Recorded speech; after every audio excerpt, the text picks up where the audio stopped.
గణపతి నవరాత్రులు ప్రతి వీధి వీధి వాడవాడలో చాలా సంతోషంగా చేసుకున్నారు. ఈ సంవత్సరం ప్రత్యేకత ఏంటంటే ఆంధ్రప్రదేశ్లో ఒక ప్రజాస్వామ్య ప్రభుత్వం వచ్చింది నారా చంద్రబాబు నాయుడు ఆధ్వర్యంలో. దానిలో భాగంగా అందరూ కూడా హ్యాపీగా ఆంధ్రప్రదేశ్ ప్రజలు 5 కోట్ల మంది ప్రజలు చాలా సంతోషంగా ఉన్నారు, ఏ కక్ష సాధింపు లేకుండా.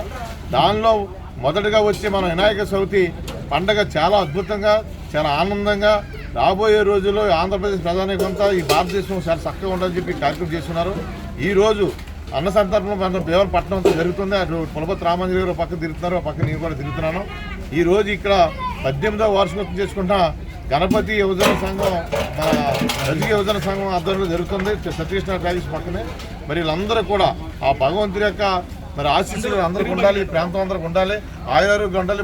మరీ ముఖ్యంగా రజక సంఘం అంటే ప్రతి వ్యక్తికి వాళ్ళ కమ్యూనిటీ అంటే చాలా ఇష్టమైన మనుషులు. వాళ్ళందరూ కూడా వాళ్ళు ఎంతో మనసు చాలా మంచిది.